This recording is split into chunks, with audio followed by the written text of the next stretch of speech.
हर रोज पढ़ने से पहले अगर मन भटकता है, अगर किताब खोलते ही नींद आने लगती है, अगर लक्ष्य सामने होते हुए भी आलस रास्ता रोक लेता है, तो आज कुछ मिनट अपने भीतर झांकने का समय है।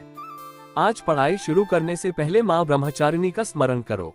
वही माँ जिन्होंने तपस्या का अर्थ सिखाया, जिन्होंने संयम, धैर्य और अडिग संकल्प का मार्ग दिखाया। जब मन डगमगाता है तब माँ ब्रह्मचारिणी का नाम मन को स्थिर करता है, और जब मन स्थिर हो जाता है तब पढ़ाई अपने आप साधना बन जाती है।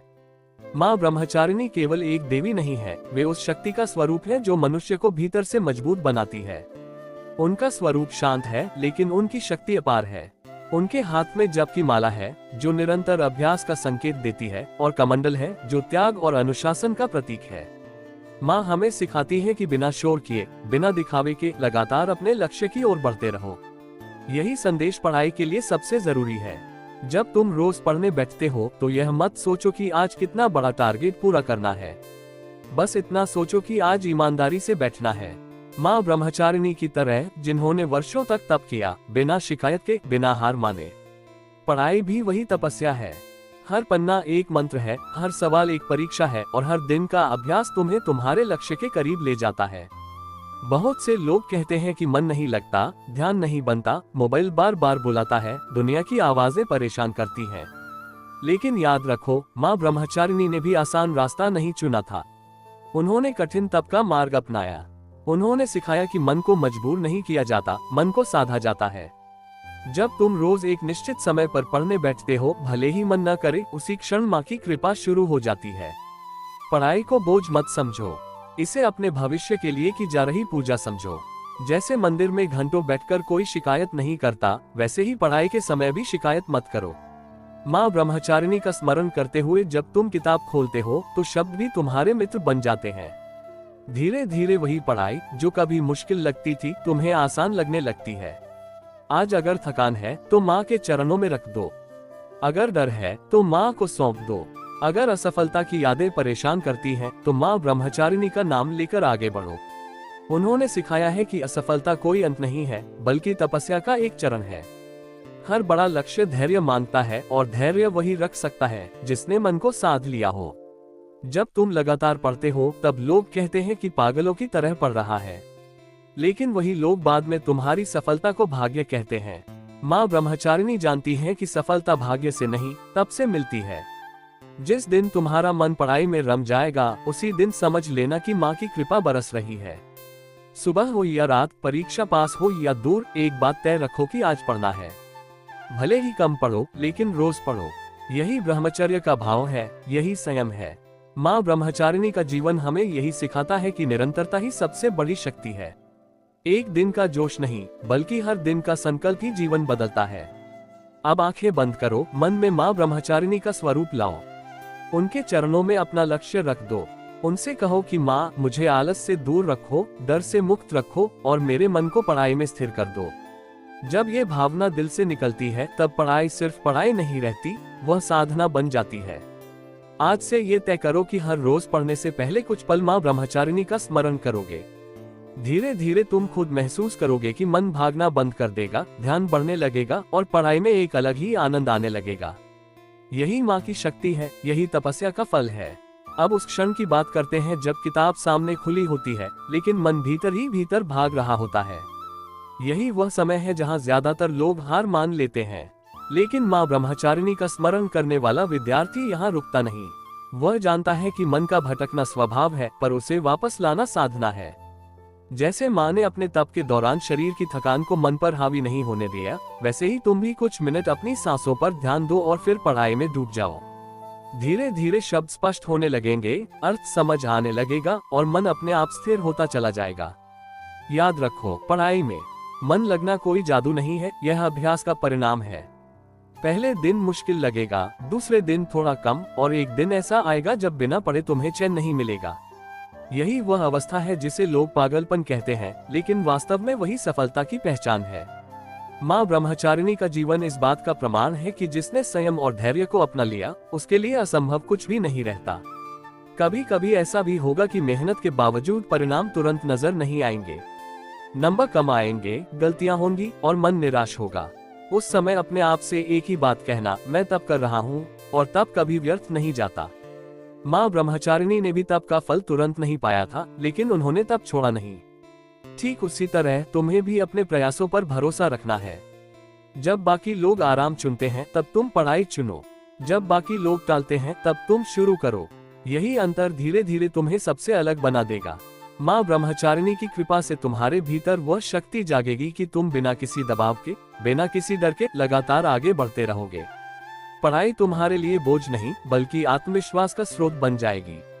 अब जब भी पढ़ने बैठो यह मत सोचो कि कितने घंटे पढ़ना है, बस ये सोचो कि पूरे मन से पढ़ना है। एकाग्रता ही सबसे बड़ी पूजा है। जब मन इधर उधर जाए तो माँ का नाम लो और फिर उसी पंक्ति पर लौट आओ। यही अभ्यास तुम्हें भीतर से मजबूत बनाएगा। धीरे धीरे तुम्हें महसूस होगा कि मोबाइल का आकर्षण कम हो रहा है, समय की कदर बढ़ रही है और लक्ष्य पहले से ज्यादा साफ दिखने लगा है। यही माँ ब्रह्मचारिणी की मौन कृपा है। वह शोर नहीं करती लेकिन जीवन की दिशा बदल देती है। अब उस शांति को महसूस करो जो पढ़ाई के बीच धीरे धीरे उतरती है। शुरू में जो बेचैनी थी, जो जल्दी जल्दी पन्ने पलटने की आदत थी, वह अब कम होने लगती है। यही वह क्षण है जब माँ ब्रह्मचारिणी की तप शक्ति भीतर काम करने लगती है। पढ़ाई अब केवल परीक्षा के लिए नहीं रहती, वह आत्मनिर्माण की प्रक्रिया बन जाती है। तुम्हें लगने लगता है कि हर सही समझा हुआ विषय तुम्हें अंदर से मजबूत बना रहा है, जैसे मन की रीढ़ सीधी हो रही हो। कई बार ऐसा भी होगा कि बाहर की दुनिया तुम्हारी मेहनत को नहीं समझेगी। दोस्त कहेंगे कि इतना पढ़कर क्या मिलेगा, रिश्तेदार पूछेंगे कि इतना समय क्यों लगाते हो। लेकिन माँ ब्रह्मचारिणी का मार्ग अकेले चलने का मार्ग है। ये वही रास्ता है जहाँ शोर कम होता है और संकल्प ज्यादा। जब तुम बिना जवाब दिए अपनी पढ़ाई में लगे रहते हो तभी असली साधना होती है। समय सबको जवाब दे देता है, तुम्हें कुछ साबित करने की जरूरत नहीं पड़ती। रात के सन्नाटे में जब सब सो रहे हो और तुम किताब के साथ जाग रहे हो, तब यह मत सोचो कि तुम अकेले हो। उस समय माँ ब्रह्मचारिणी की उपस्थिति सबसे ज्यादा निकट होती है। वही तुम्हें जगाए रखती है, वही थकान में भी तुम्हें आगे बढ़ने की ताकत देती है। यही वह समय है जब सपने आकार लेने लगते हैं और भविष्य की नींव रखी जाती है। धीरे धीरे तुम्हें अपने भीतर बदलाव दिखने लगेंगे। पहले जो बातें याद नहीं रहती थी, अब आसानी से समझ में आने लगेंगी। पहले जो डर लगता था, अब वह चुनौती में बदल जाएगा। ये बदलाव एक दिन में नहीं होता, लेकिन जब होता है तब तुम खुद को पहचान नहीं पाते। यही माँ ब्रह्मचारिणी की तपस्या का फल है, जो दिखता कम है लेकिन असर गहरा है। अगर कभी मन बिल्कुल ही टूट जाए, अगर लगे कि अब और नहीं हो पाएगा, तो बस एक पल के लिए रुक जाना। आंखें बंद करके माँ का नाम लेना और फिर वही किताब खोल लेना। यही छोटा सा कदम तुम्हें फिर से पटरी पर ले आएगा। माँ ब्रह्मचारिणी उन लोगों को कभी नहीं छोड़ती जो हार के बाद भी उठने का साहस रखते हैं। समय के साथ पढ़ाई तुम्हारी आदत बन जाएगी और आदत तुम्हारी पहचान। लोग पूछेंगे कि इतना अनुशासन कैसे आया, इतना फोकस कैसे बना रहता है। तब तुम्हें कुछ कहने की जरूरत नहीं होगी। तुम्हारी आंखों में आत्मविश्वास और तुम्हारे काम में निरंतरता ही तुम्हारा उत्तर होगी। याद रखो, ये सफर लंबा है लेकिन बहुत पवित्र है।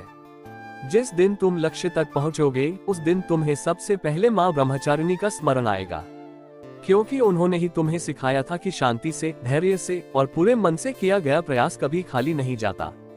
अब उस समय की कल्पना करो जब थकान शरीर में नहीं, मन में होती है। किताब सामने होती है, समय भी होता है, लेकिन भीतर से आवाज आती है कि आज बस रहने दो। यही वह क्षण है जहां असली परीक्षा होती है। माँ ब्रह्मचारिणी का स्मरण तुम्हें याद दिलाता है कि तपस्या हमेशा मन से शुरू होती है।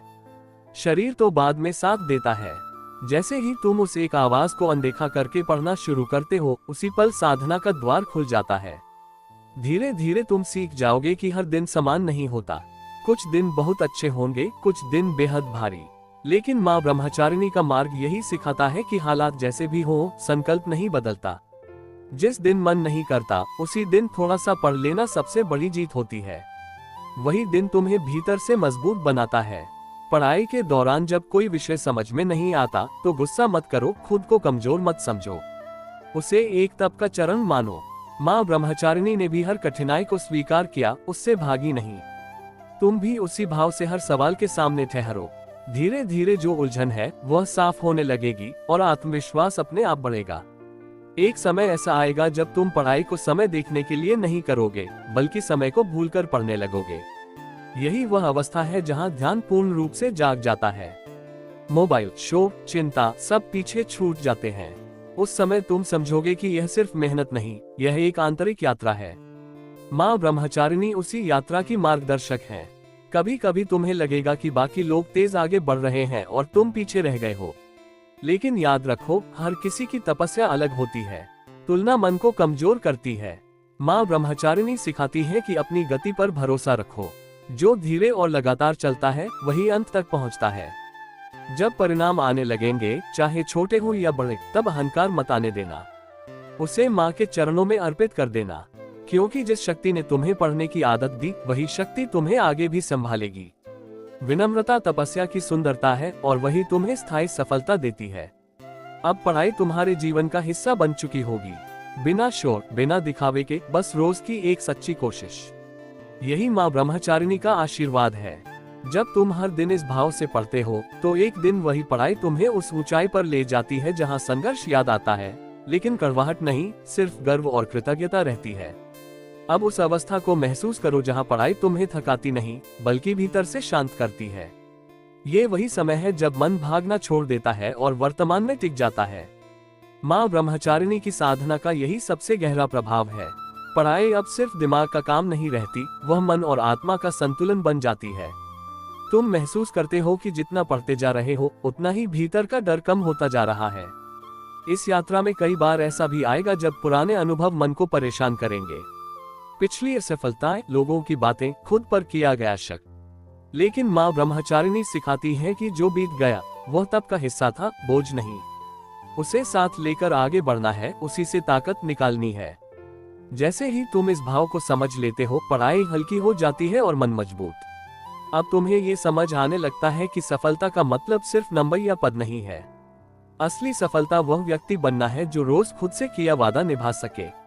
जब तुम हर दिन पढ़ने बैठते हो, चाहे मन करे या न करे, तब तुम खुद के लिए भरोसेमंद बन जाते हो। माँ ब्रह्मचारिणी का आशीर्वाद यही है कि वह इंसान को अंदर से विश्वसनीय बनाती है। एक दिन ऐसा भी आएगा जब लोग तुमसे सलाह लेने लगेंगे, वही लोग जो कभी तुम्हारी मेहनत पर सवाल उठाते थे। उस समय तुम्हें ज्यादा बोलने की जरूरत नहीं होगी। तुम्हारा अनुशासन, तुम्हारी आंखों की स्थिरता और तुम्हारी शांति ही तुम्हारी पहचान होगी। ये सब अचानक नहीं होता, ये रोज की साधना का परिणाम होता है। पढ़ाई के बीच जब भी लगे कि ऊर्जा कम हो रही है, तो बस एक पल ठहरो, गहरी सांस लो और माँ ब्रह्मचारिणी का नाम मन में दोहराओ। फिर उसी पंक्ति से आगे बढ़ो जहाँ रुके थे। यही छोटा सा अभ्यास तुम्हें बार बार केंद्र में लौटाता रहेगा। धीरे धीरे तुम्हें एहसास होगा कि समय अब तुम्हारे खिलाफ नहीं, तुम्हारे साथ चल रहा है। दिन छोटे नहीं लगते, बल्कि काम पूरा होने लगता है। यही वह बदलाव है जो बाहर से नहीं, भीतर से आता है। माँ ब्रह्मचारिणी की कृपा ऐसे ही शांत रूप से जीवन में उतरती है। अंत में बस यही याद रखो कि यह रास्ता लंबा है, लेकिन पवित्र है। जिस दिन तुम लक्ष्य के करीब पहुंचोगे, उस दिन सबसे ज्यादा संतोष इस बात का होगा कि तुमने हार नहीं मानी। माँ ब्रह्मचारिणी का नाम लेकर शुरू की गई पढ़ाई कभी व्यर्थ नहीं जाती। अब उस अंतिम बदलाव की बात करते हैं जहां पढ़ाई तुम्हारी जिंदगी का बोझ नहीं, तुम्हारी पहचान बन जाती है।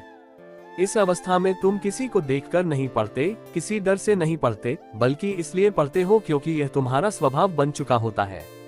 माँ ब्रह्मचारिणी की तप शक्ति ने तुम्हारे भीतर वह स्थिरता पैदा कर दी होती है जहाँ बाहरी परिस्थितियाँ तुम्हें डगमगा नहीं पाती। इस समय तुम्हें ये भी समझ आने लगता है कि हर दिन का छोटा प्रयास कितनी बड़ी भूमिका निभाता है। जिन दिनों तुम्हें लगा था कि आज कुछ खास नहीं किया, वही दिन असल में नींव बन रहे थे। माँ ब्रह्मचारिणी सिखाती है कि तप का मूल्यांकन शोर से नहीं, गहराई से होता है। जो चुपचाप किया गया प्रयास होता है, वही सबसे मजबूत फल देता है। अब तुम्हारा रिश्ता किताबों से बदल जाता है। वे सिर्फ जानकारी का स्रोत नहीं रहती, बल्कि मार्गदर्शक बन जाती है। हर अध्याय तुम्हें धैर्य सिखाता है, हर दोहराव तुम्हें विनम्र बनाता है। तुम समझ जाते हो कि बार बार पढ़ना कमजोरी नहीं, बल्कि शक्ति है। माँ ब्रह्मचारिणी के जीवन का यही संदेश है कि पुनरावृत्ति ही परिपूर्णता की ओर ले जाती है। जब परीक्षा या लक्ष्य बिल्कुल सामने आ जाता है, तब भी घबराहट उतनी नहीं होती। भीतर एक शांति रहती है कि जो करना था वही ईमानदारी से किया है। ये शांति किसी भी परिणाम से बड़ी होती है। माँ ब्रह्मचारिणी का आशीर्वाद यही है कि वह प्रयास को पवित्र बना देती है, और पवित्र प्रयास कभी खाली नहीं जाता। अब तुम पीछे मुड़कर देखते हो तो वह इंसान याद आता है जो कभी पढ़ाई से भागता था। तुम्हें खुद पर हल्की सी मुस्कान आती है। यही परिवर्तन इस साधना की सबसे बड़ी उपलब्धि है। माँ ब्रह्मचारिणी ने तुम्हें केवल पढ़ना नहीं सिखाया, उन्होंने तुम्हें खुद पर विश्वास करना सिखाया। आने वाले समय में जीवन फिर नई चुनौतियां देगा, नए संघर्ष आएंगे, लेकिन अब तुम्हारे पास एक तरीका है। जब भी मन डगमगाए तुम वही करोगे जो यहाँ सीखा है। शांत होकर बैठना, माँ का स्मरण करना और अपना कर्म शुरू कर देना। यही तरीका तुम्हें हर बार संभालेगा। अब इस साधना को यही समाप्त मत समझो, ये तो जीवन भर चलने वाला मार्ग है। हर दिन पढ़ने से पहले माँ ब्रह्मचारिणी का नाम लेना और पूरे मन से अपने कर्म में लग जाना, यही तुम्हें लगातार ऊंचा उठाता रहेगा। माँ ब्रह्मचारिणी तुम्हारे जीवन को संयम, शक्ति और सफलता से भर दें।